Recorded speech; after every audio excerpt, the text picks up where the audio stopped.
Hello guys, today I wanted to make a video explaining how this is possible.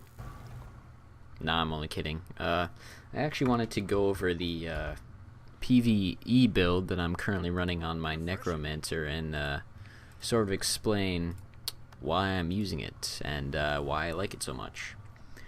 So basically, as most of you probably know if you played Guild Wars before, the Necromancer sort of isn't really a PvE oriented class. They have a lot of trouble in PvE.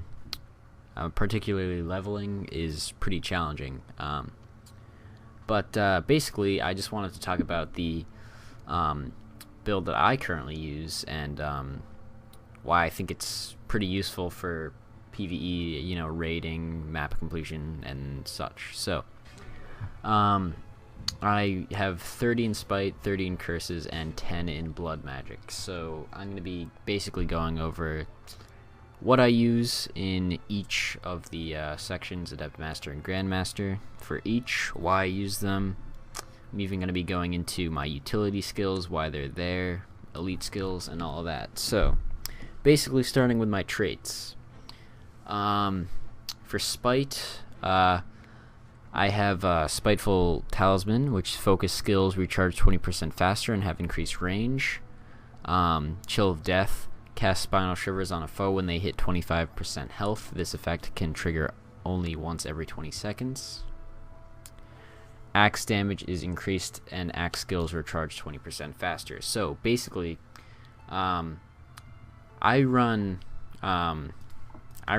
focus and axe as my primary weapons. So obviously this is really self-explanatory. You obviously want to have your axe skills recharge 20% faster and do more damage. That is just straightforward.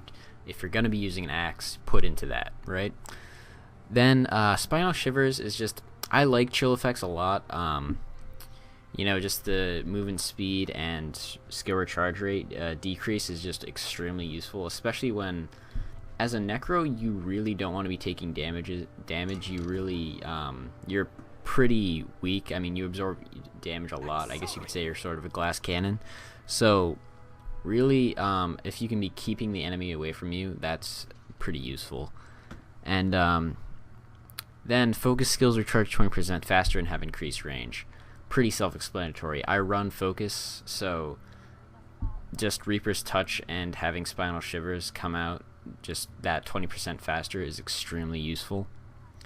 So then when you blind a target, you also apply chill for 1 second. So this is my curses. This is in curses. So I run Well of Darkness as utility, so basically to be blinding people and chilling them in a huge huge radius of 240. It's so useful, so that's why I run that. And then Well skills use ground targeting. Basically, I run that because Well of Suffering, if you are not running this, and I'm thinking maybe Well of Darkness as well, I'm not really sure, but they'll basically be casted like right on your character. So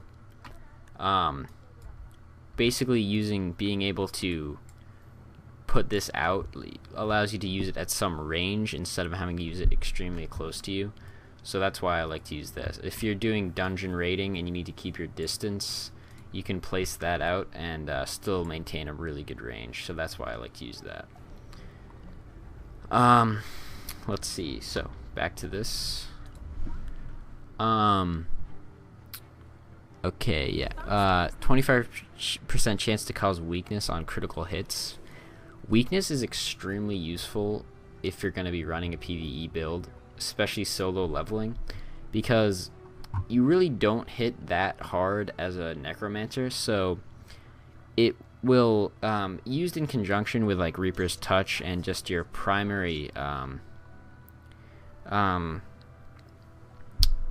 with these, which cause vulnerability, you'll basically, your enemy will be weaker, and you'll be able to do, your enemy will basically be doing less damage to you, and you'll be doing more damage to your enemy. That's what I was trying to say. But, yeah, so that's extremely useful. let's see. Also, now going down to blood magic, siphon health whenever you critical hit.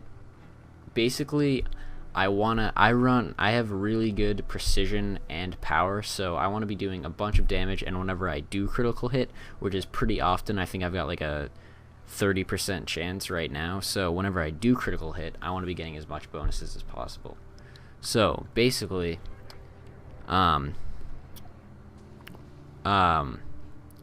basically am getting the most reward for getting those critical hits, which is what I want to be doing. And yeah, so both these combined, my critical hits are extremely rewarding. So yeah, that's basically my trait build. But now down to my utility.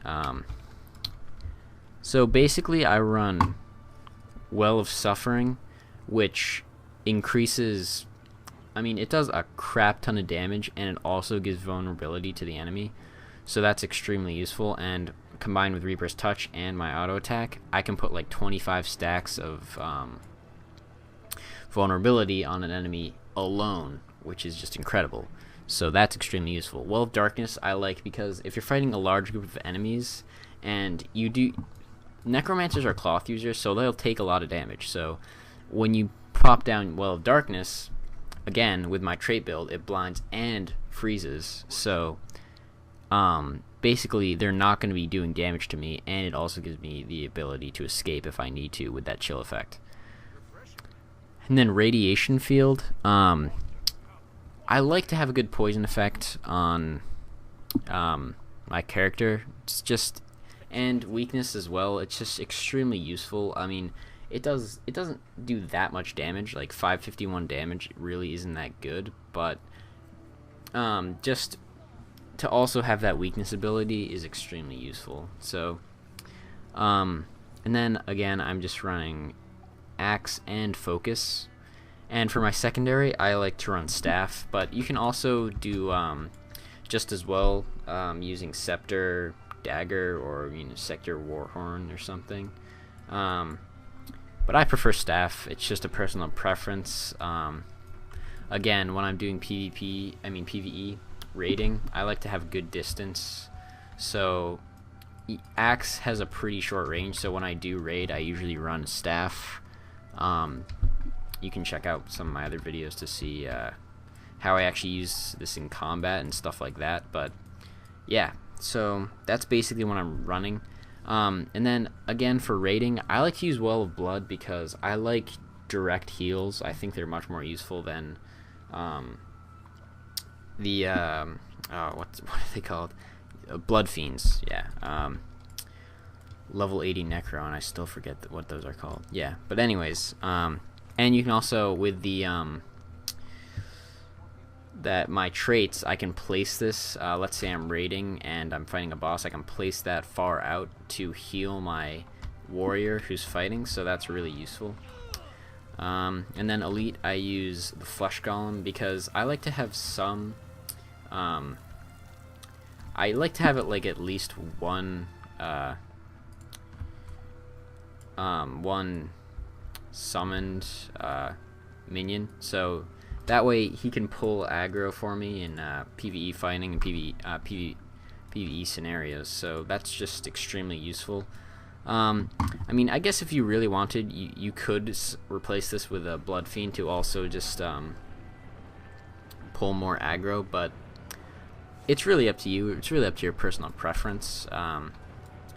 So yeah, that's my PvE build. I think it's extremely effective. I really recommend that you guys use it as well, because I think Axe is just Rending Claws. I mean, Ghastly Claws is just so useful. I think that's really one of the more powerful skills that Necro does have, so I really recommend it. And if you think about it, in PvE, you want to be doing damage. You don't want to have to wait a while for your damage to build up, which is what I found in condition builds, because for the majority of the game I was running a condition build, but I just found that I would do a lot of damage, but it would take like 10 seconds in combat for me to get all the conditions set. But in this build, I find that I can do a lot of damage over a short period of time, which is much more useful in PvE. So that's what I like to run, and that's what I'm currently running. So I encourage you guys to try it out. If you do try it out, let me know if it works for you guys. I find it extremely useful. You guys can toy around with what utilities you like to use too, and let me know, because this is still pretty experimental for me. I'm trying to find the best options to use for it. So yeah, let me know. Thank you guys for watching.